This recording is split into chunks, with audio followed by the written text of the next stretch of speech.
No começo, a escuridão. Depois, uma explosão deu origem a sistemas em constante expansão de tempo, espaço e matéria. A cada dia, novas descobertas desvendam os enigmáticos e admiráveis segredos de um lugar que chamamos o Universo. No profundo nada do espaço, o silêncio cósmico é quebrado.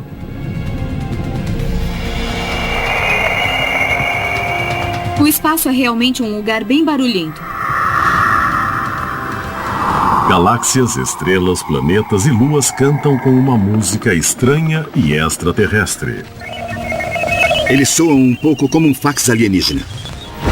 Agora, uma playlist cósmica em uma contagem regressiva dos 10 maiores sucessos do universo. Em uma sinfonia de sons extraterrestres.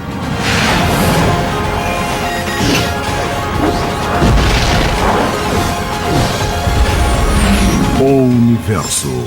Sons extraterrestres.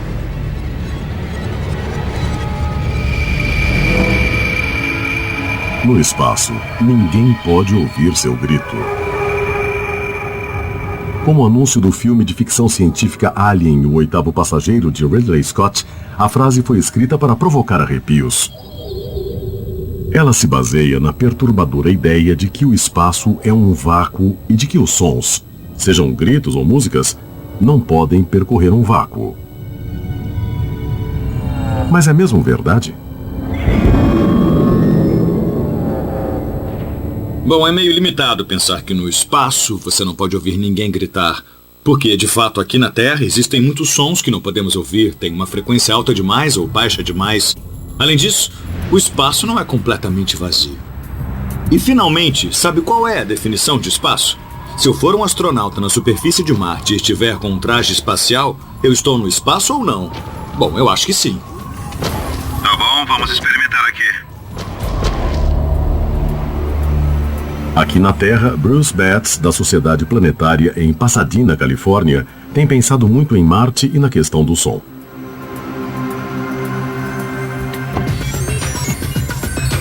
Ele programou o computador com o que chama de Marcinator para demonstrar como sua voz soaria na atmosfera fria de dióxido de carbono de Marte, sem um traje espacial. A atmosfera de Marte iria realmente mudar sua voz e ela soaria mais grave. Então vamos em frente para simular isso usando o Marcinator. E eu vou gravar a minha voz e aí nós vamos mudá-la para como soaria em Marte. É assim que eu soaria em Marte, embora quisesse ter algum oxigênio para respirar. Agora eu vou continuar e processar isso por meio do Marcinator. E então vamos tocar e ouvir como soa. É assim que eu soaria em Marte, embora quisesse ter algum oxigênio para respirar. É claro que se os seres humanos chegarem a Marte, não ouviremos suas vozes pela atmosfera. Em vez disso, ouviremos por ondas de rádio. O modo em que muitos dos sons mais importantes já nos alcançam. Sim. Estamos acostumados a pensar no som como algo que vem pelo ar até nós, do modo em que ouvimos um ao outro quando falamos. Mas, de fato, muitos dos sons que ouvimos são transmitidos por sinais eletromagnéticos. Por exemplo, sua televisão realmente converte um sinal de televisão no som que podemos ouvir. Quem é o primeiro candidato de hoje? O som no cosmos nunca nos alcançará diretamente através do espaço vazio.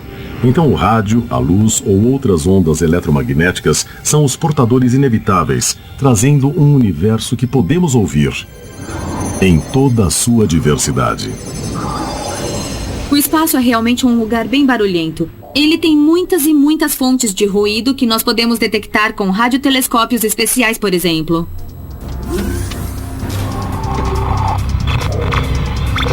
Esses sons extraterrestres formam uma coleção incrível. Nós pedimos a um painel de especialistas, cientistas, astrônomos e físicos que listassem os 10 mais. Os melhores sons de todo o espaço. Terminando com o número 1, que irá surpreender a todos. Agora começa a contagem regressiva.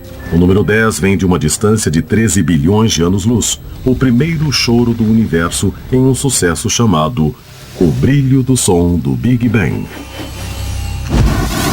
Áudio do clarão do Big Bang, número 10 dos melhores.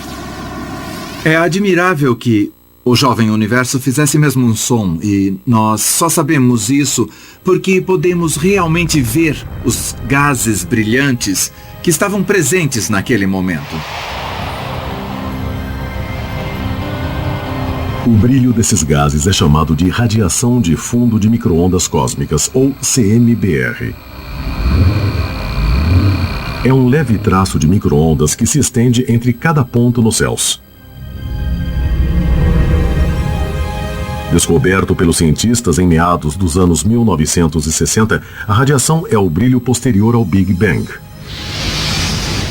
O famoso mapa de satélite do CMBR representa o cosmos em sua infância, quando ele tinha apenas 380 mil anos. Quando olhamos para o mapa CMBR, estamos essencialmente olhando para uma imagem da voz do universo, porque essas variações em cor correspondem a variações em temperatura, e estas correspondem a variações em densidade e pressão. Bom, ondas de pressão são ondas de som. Assim, estamos vendo pequenas variações em pressão, pequenas ondas sonoras no início do universo. Para entender o brilho de áudio depois do Big Bang, precisamos saber como o universo inicial variava suas pressões para gerar ondas de som. Para isso, o astrônomo Mark Whittle e o construtor de órgãos Manuel Rosales visitam o magnífico órgão de tubos da Igreja Unida de Cristo em Claremont, na Califórnia.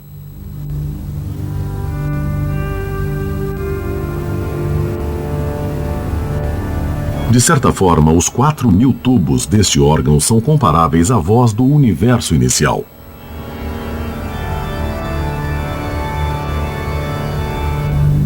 Manuel, o mais incrível sobre o universo inicial é que todos os tubos estavam soando juntos. Então, seria ótimo se pudéssemos fazer isso com este órgão. Acha que podemos fazer isso agora? Tocar todas as notas juntas? Vamos puxar todos os registros e tocar. Ah, era isso que eu queria dizer. Sei. Então, vamos lá.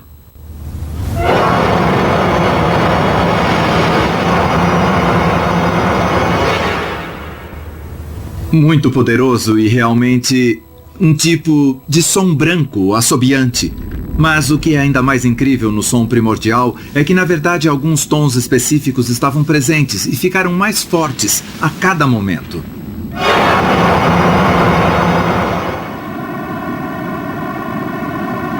Esta é a nota de abertura do sucesso número 10, o áudio do clarão do Big Bang. Um analisador de som computadorizado revela os tons mais fortes como colunas distintas em um gráfico de código de cor.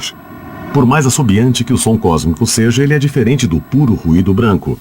Ruído branco, que não tem aspectos organizados no analisador. Áudio do clarão. O som do áudio do clarão, por outro lado, apresenta uma qualidade vagamente musical. Ruído branco. Áudio do clarão.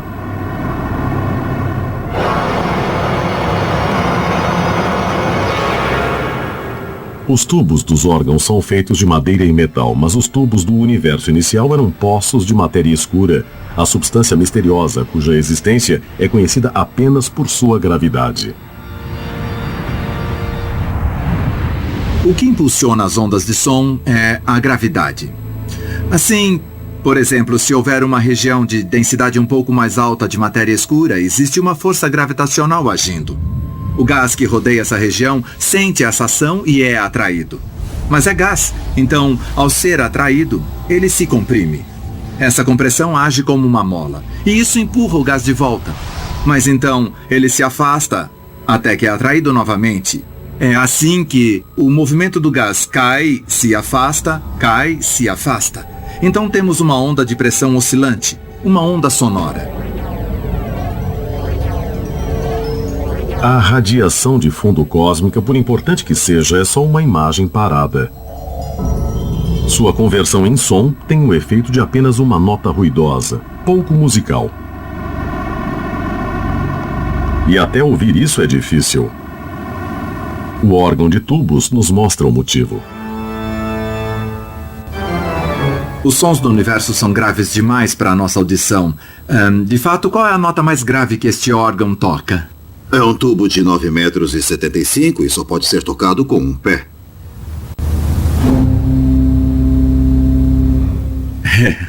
Isso é bem grave. 9,75 metros não é nada em comparação com os tubos do órgão cósmico. Eles estavam entre 20 mil e 400 mil anos-luz de distância. Desculpa, a gente não tem nenhum tubo desse comprimento. Não. O som profundo do universo inicial é tão grave que só podemos ouvi-lo depois de uma grande mudança de tom.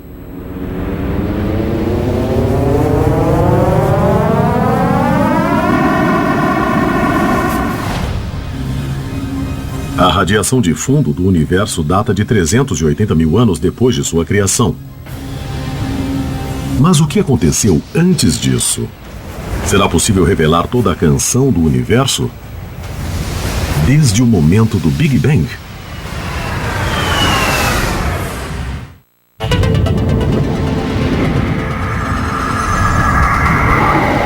O cosmos está repleto com uma sinfonia de sons extraterrestres e estamos revelando os 10 maiores sucessos do universo. O áudio do clarão do Big Bang, número 10 dos melhores. O número 10 da playlist traz os primeiros tons do universo com o áudio do clarão do Big Bang.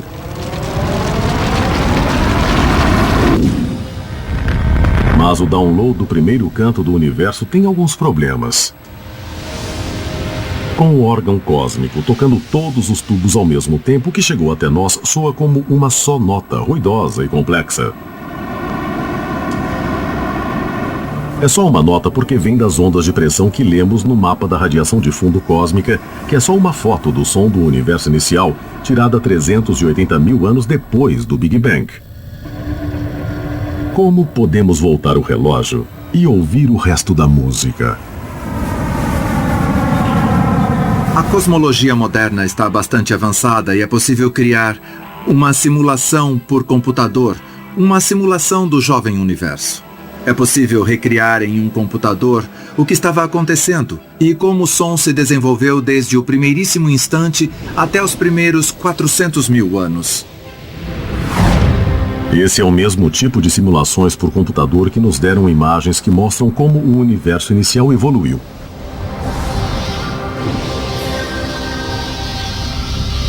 Os tubos de matéria escura do universo inicial atuaram como os do órgão da igreja. Quando os tubos maiores tocavam, as notas mais graves soavam. Conforme o universo se expandiu, surgiram mais espaço e mais tempo. Mais espaço significava tubos maiores. Então as notas na canção ficaram cada vez mais graves conforme eram cantadas.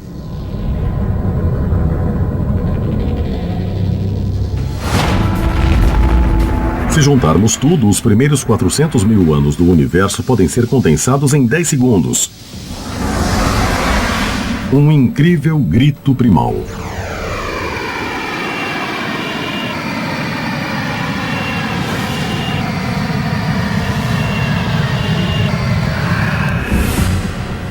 Os gases que estavam entrando e saindo dessas regiões de matéria escura foram os que acabaram se transformando nas primeiras estrelas, nas primeiras galáxias e que no fim foram condensados nas milhares de galáxias que vemos à nossa volta hoje. Então, embora seja incrível mesmo e divertido reproduzir esses sons para ouvirmos, no quadro mais amplo, eles têm um papel incrivelmente importante na criação da estrutura do universo que evoluiu até o universo em que nos encontramos hoje. O áudio do clarão do Big Bang, número 10 dos melhores. Depois do som do Big Bang, nossa contagem vai para os modestos 15 milhões de anos-luz de um grupo de galáxias. O número 9 em nossa lista dos maiores sucessos do universo é o tom profundo de Perseus.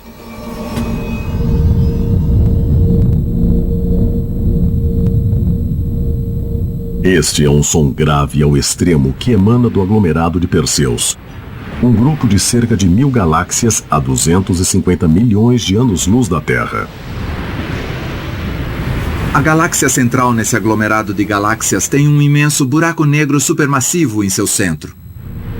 A galáxia central do aglomerado é chamada Perseus A, e seu buraco negro supermassivo lhe dá o que se chama de um núcleo galáctico ativo, que emite energia sob a forma de jatos gigantescos, que cortam o espaço circundante.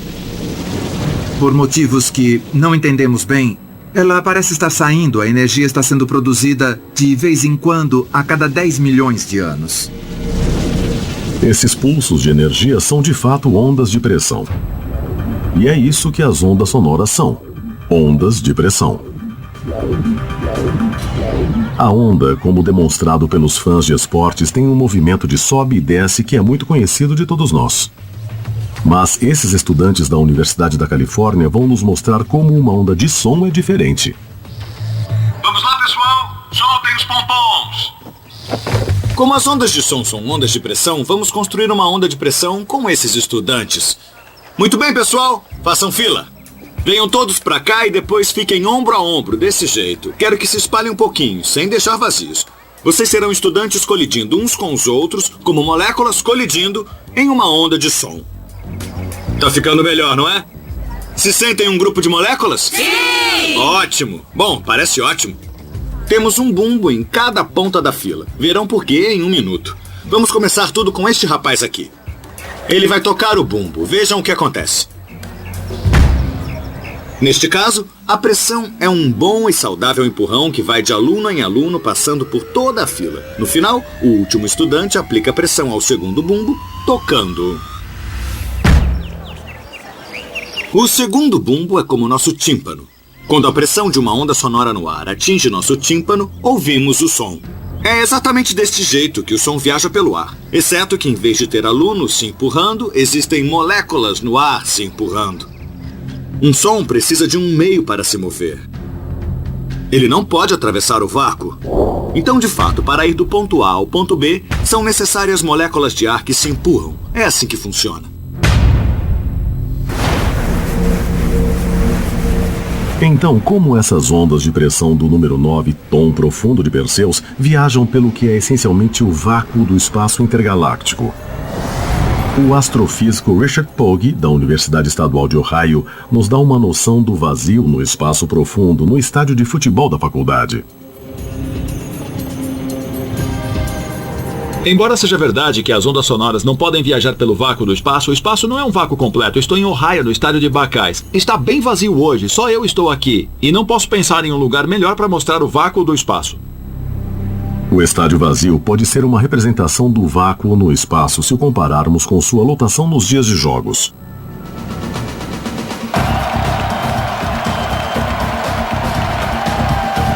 Com mais de 102 mil pessoas nas arquibancadas, o estádio seria como a atmosfera da Terra, lotada de moléculas de ar. Então, quanto temos que esvaziar esse estádio para igualar o vácuo do espaço? Acredite se quiser, será preciso que todos saiam, inclusive eu, porque uma pessoa é demais. Nada mais do que uma única célula do corpo de Richard pode ficar no estádio para igualar o vácuo do espaço profundo. Com o que parece quase nada no espaço entre as galáxias do aglomerado de Perseus, a existência de ondas de som parece ainda mais incrível. Como se propaga uma onda de som pelo espaço profundo que é quase vazio? Vamos usar o exemplo de alguém correndo pelo campo. Eu tenho que correr muito antes de encontrar alguém, mas ainda encontro alguém e posso passar energia para ele.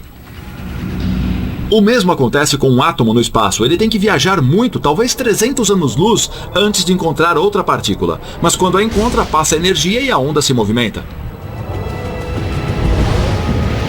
As partículas que colidem no aglomerado de Perseus também emitem leves raios-x, cujos traços, na imagem do telescópio espacial Chandra, nos mostram que as ondas estão lá. Mas essas ondas são imensas e as notas que produzem são mais graves do que qualquer coisa que qualquer ser humano já experimentou. A nota fica 57 oitavas abaixo de nossa audição, abaixo do meio do alcance do piano, e isso, na verdade, a qualifica para o livro dos recordes como a nota mais grave conhecida pelo homem. A nota extrema que emana de Perseus está tão abaixo de nossa audição que só pode ser aproximada. Dizem que o aglomerado de galáxias está tocando um si bemol incrivelmente grave. E os cientistas calculam que está tocando sem parar por 2 bilhões e 500 milhões de anos.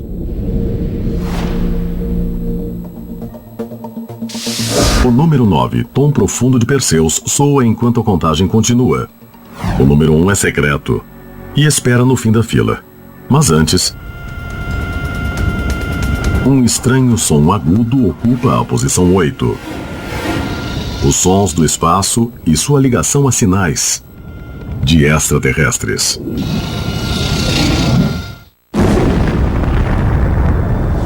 Começando pelo Big Bang, estamos acompanhando os 10 maiores sucessos do universo. Os melhores sons extraterrestres do espaço. No número 8 da contagem, encontramos uma repentina diversidade de sons. Cliques, lamentos e rangidos, que vêm de estrelas estranhas, que cantam por toda a galáxia. São gritos cósmicos com um naipe de percussão na batida dos pulsares. Cada pulsar tem um som diferente, mas todos estão relacionados porque repetem blips batendo ritmos regulares.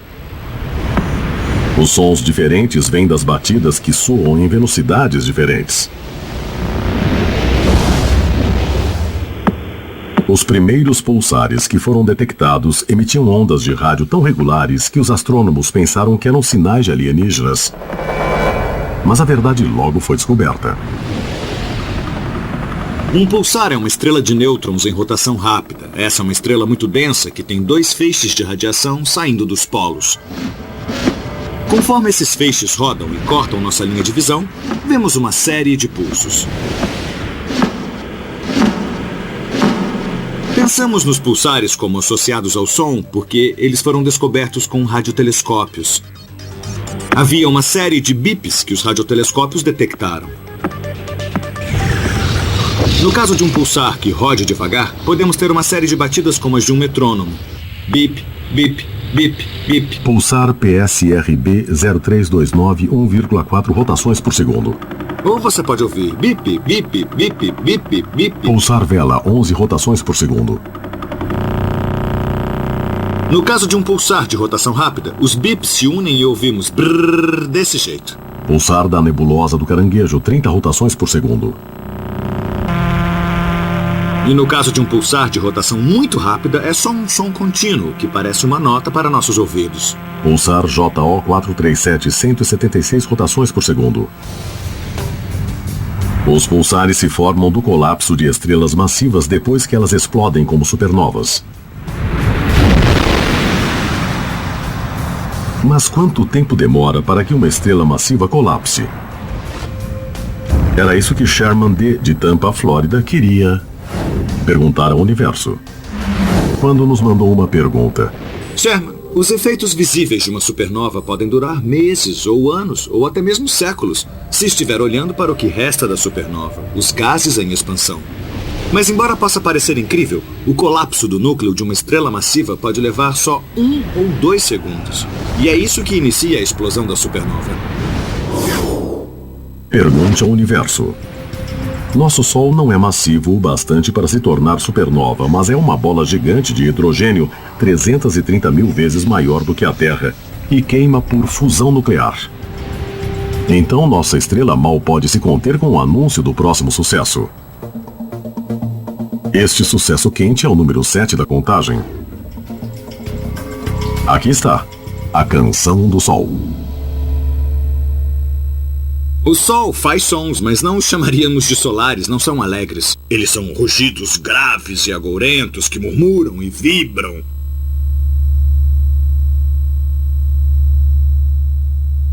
O Sol faz sons porque existem muitos gases subindo e descendo por um processo chamado convecção. Eles estão enviando ondas de pressão nessa bola de gás que é o Sol e isso repica como um sino. Ao contrário de um sino, o Sol repica com 10 milhões de tons diferentes ao mesmo tempo. Nós os detectamos pelos sinais das ondas de pressão na superfície do Sol. Os satélites solares medem esses sinais com extrema precisão. Além do som, eles também produzem ciência. Então, usando esses sons do Sol que podemos observar, podemos mesmo saber coisas muito detalhadas sobre a estrutura interior da nossa estrela. Por exemplo, uma das coisas incríveis que podemos saber é quando existe um grupo de manchas solares do outro lado da estrela, mesmo antes dele aparecer, e podemos observá-lo com os telescópios ópticos. O Sol pode ser a maior fonte de sons no sistema solar. Logo a seguir, vem Júpiter. Então, o número 6 nos 10 melhores é um conjunto estranho e eletrônico. Jazz de Júpiter.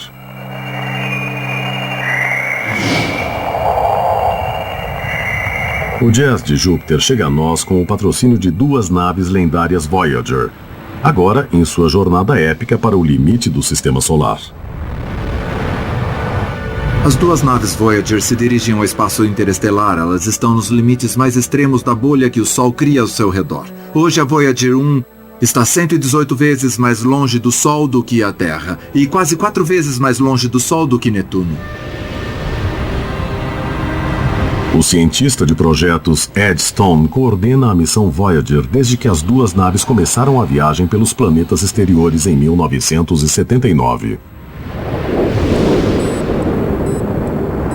Ao se aproximarem de Júpiter, a primeira coisa que elas encontraram foi o choque em arco do planeta gigante, que produz um som como o vento nos dados eletrônicos.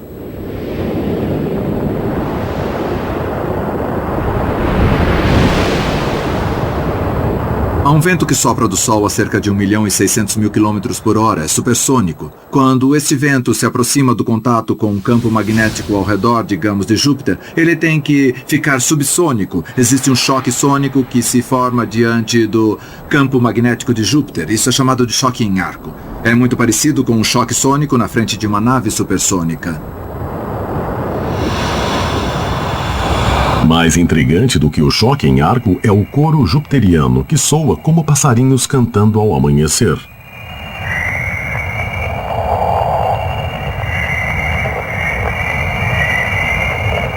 Tanto o coro como o choque em arco vêm das ondas de rádio geradas por partículas rápidas carregadas dentro da bolha do campo magnético de Júpiter.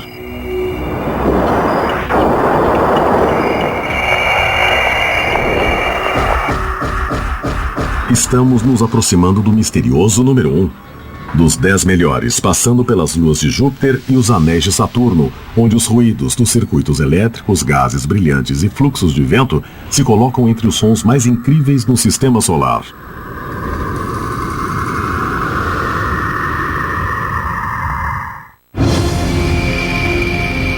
A contagem dos 10 melhores sons extraterrestres do universo chegou a Júpiter, que transmite seu próprio tipo de música espacial.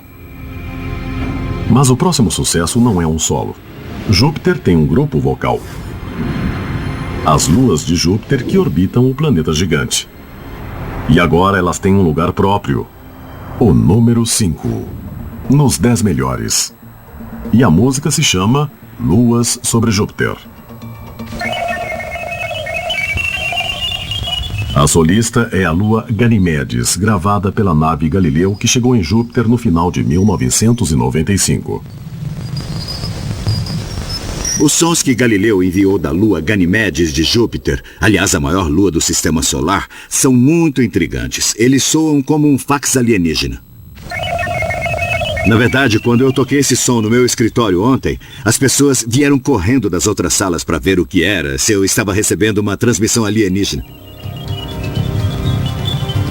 Como no caso da Voyager, os sons de Galileu vieram do gás ionizado, ou plasma. Os átomos em um plasma estão divididos entre elétrons negativos e núcleos atômicos positivos. Em outras palavras, partículas carregadas. 2 antenas finas do instrumento de ondas de plasma da nave captam as ondas de rádio produzidas pelas partículas carregadas conforme elas são movidas por um campo magnético. Esses sons que ouvimos de Ganimedes são a evidência de que Ganimedes realmente tem um campo magnético. E você não pode encontrar essa informação sem usar um instrumento de ondas de plasma, como fizemos em Galileu.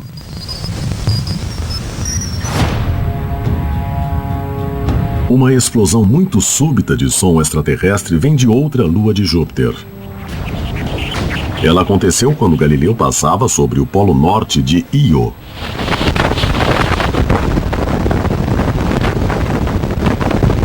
Minha lua favorita no sistema solar é a lua de Júpiter Io. Ela parece muito com uma pizza. Essa é a lua com mais atividade vulcânica no sistema solar. 10 a 100 vezes com mais atividade vulcânica do que a Terra. Ela lança literalmente toneladas de material no espaço por segundo. Átomos de enxofre e oxigênio que são ionizados no campo magnético de Júpiter. E realmente se conectam com Júpiter nos polos norte e sul, criando uma rosquinha. A rosquinha é chamada de tubo de fluxo de Io, e as partículas carregadas transmitem uma forte corrente elétrica entre Júpiter e a lua vulcânica. Quando Galileu saiu desse tubo, o som sumiu tão de repente quanto começara.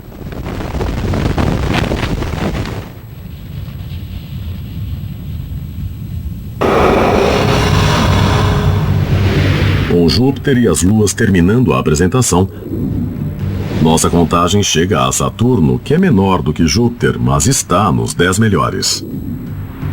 O planeta dos anéis tem o número 4 da lista. Ouçam os sons surreais de Saturno.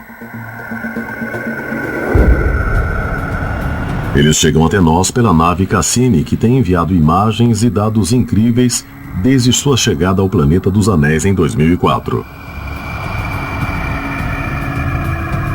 Como no caso da Voyager e da Galileu, o instrumento de ondas de plasma de Cassini é a antena para os ouvidos humanos no espaço. Os sons fantasmagóricos e bizarros que ouvimos pelo instrumento de ondas de plasma e rádio de Cassini me fazem pensar no Halloween. Eles são causados pela aurora em Saturno, muito similar à aurora na Terra. Seus ouvidos nunca perceberiam essas frequências, mas nós as movemos até nosso alcance. E então ficamos surpresos ao ver como são fantasmagóricas de verdade.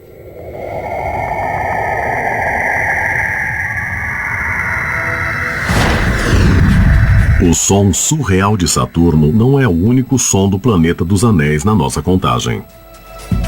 Mudando de lado, nós encontramos o número 3 de nossa lista, o outro lado de Saturno.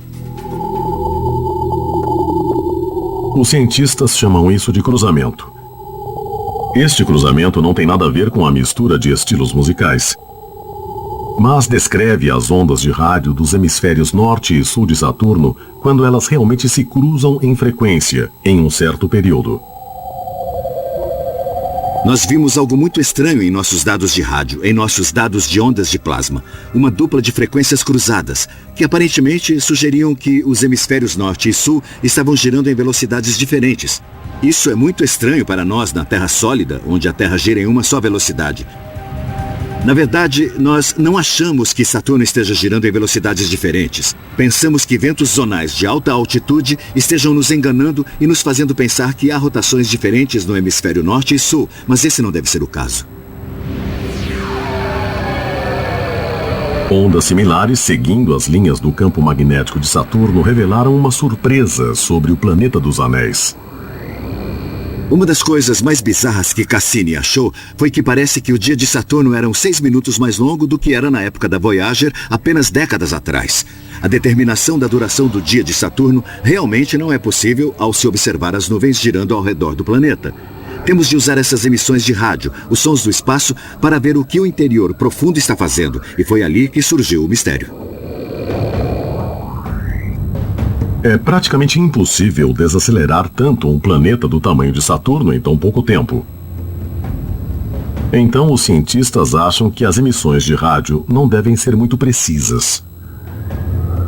Com um mapeamento detalhado dos ventos de Saturno, eles agora têm uma visão melhor do dia de Saturno, que dura 10 horas, 34 minutos e 13 segundos.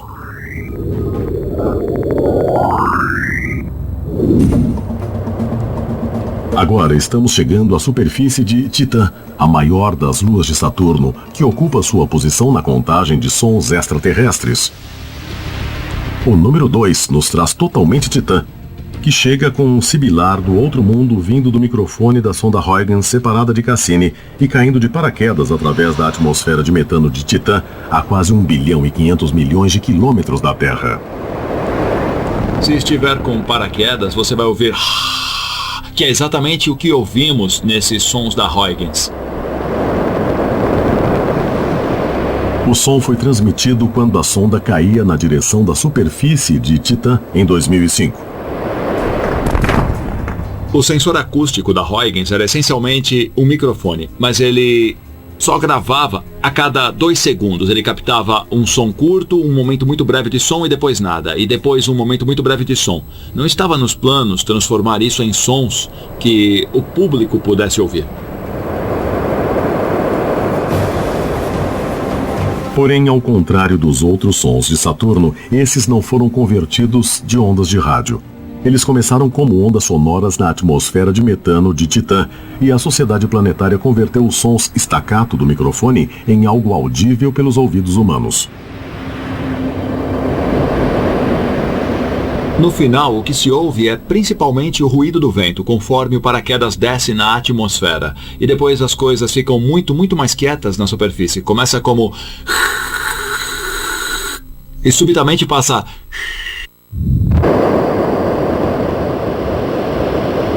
Mas o que é realmente incrível é que estamos ouvindo sons captados por um sensor acústico real a 1,5 bilhão de quilômetros. Foi a primeira vez que ouvimos sons de outro planeta ou lua ao redor de outro planeta. Porém, o ruído do vento não foi o único som captado pela Huygens. Enquanto ouviam os dados da sonda a caminho da superfície, os engenheiros no controle da missão estavam ansiosos esperando que a nave chegasse à superfície em segurança. O último capítulo na história é contado em um incrível vídeo que vai prender sua atenção.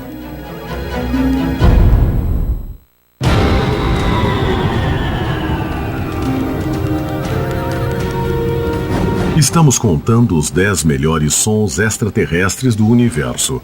E estamos quase chegando ao número 1. Mas primeiro, vamos acelerar. Enquanto o número 2 traz um sucesso astronômico da sonda espacial Huygens em visita à maior lua de Saturno, Titã. Esse é o único som extraterrestre que tem um videoclipe. Veja e ouça o número 2, totalmente Titã.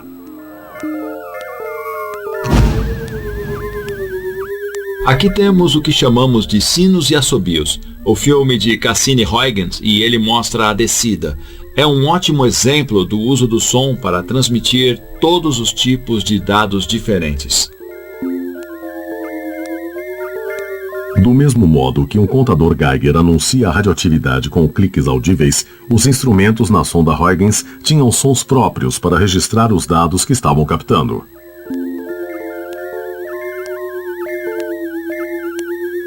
Esses sons que vocês ouvem, cada um deles significa que um instrumento estava tirando uma foto ou captando algum dado. Instrumentos diferentes têm um som diferente. Nós também ouvimos um zumbido no fundo. Essa é a força do sinal para a nave Cassini. Temos um tique que tem a ver com o giro e a rotação da nave. A cada vez que ela gira, temos um tique. Embora seja só um conjunto de informações científicas, o vídeo parece preservar o que devem ter sido os últimos momentos de tensão. Quando os cientistas, no controle da missão, indagavam: será que a nave vai pousar em segurança ou vai se espatifar? Então aqui estamos, quase no fim. E então estamos pousando. Missão cumprida. Com um som de 1,5 bilhão de quilômetros, totalmente Titã foi um número 2 emocionante em nossa contagem. Mas agora vamos revelar o misterioso número 1. Uma canção que vem de um lugar totalmente diferente de tudo que encontramos no universo. Embora alguns lembrem os estranhos sinais de Júpiter e Saturno, existem sons nesta canção que são completamente diferentes de tudo que medimos ou detectamos em outros locais no cosmos.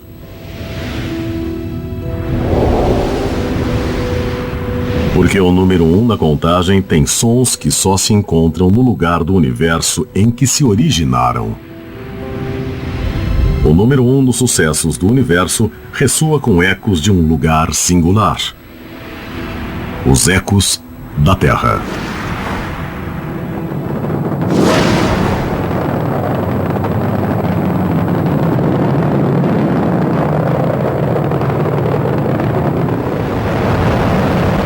Aqui na Terra, costumamos pensar nos sons alienígenas como sendo tudo que vem de fora do nosso planeta. E isso inclui exemplos de ondas de plasma e de pressão passando por meios ou objetos astrofísicos. Mas realmente, se pensar em observar a Terra de longe, os alienígenas seremos nós. E nossos sons são únicos porque vêm de organismos vivos.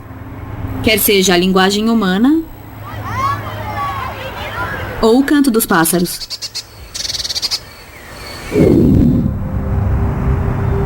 Uma sonda alienígena que explorasse o espaço da Terra certamente captaria sons como os de partículas carregadas impulsionadas pelo campo magnético da Terra. Mas nosso planeta, ao contrário dos outros, também emite ondas de rádio, transmitidas para o cosmos pelos seres humanos.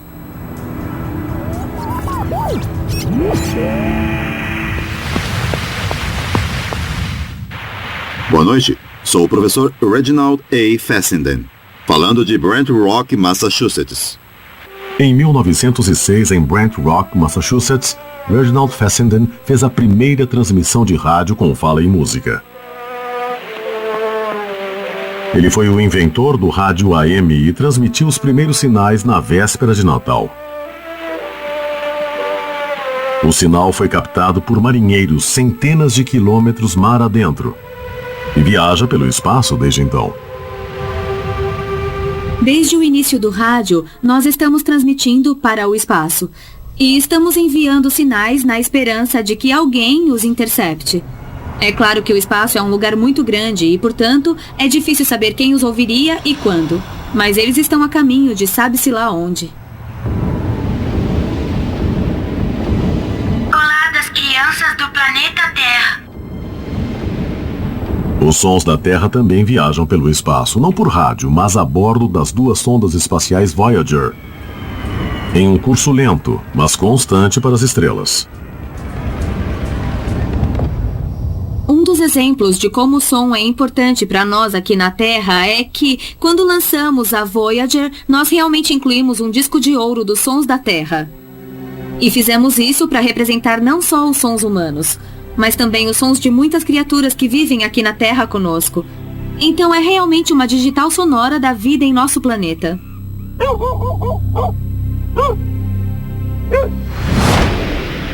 Ao assumirmos nosso lugar entre os 10 melhores de nossa lista, percebemos que eles só tocaram a superfície das vozes cósmicas que chamam no vazio.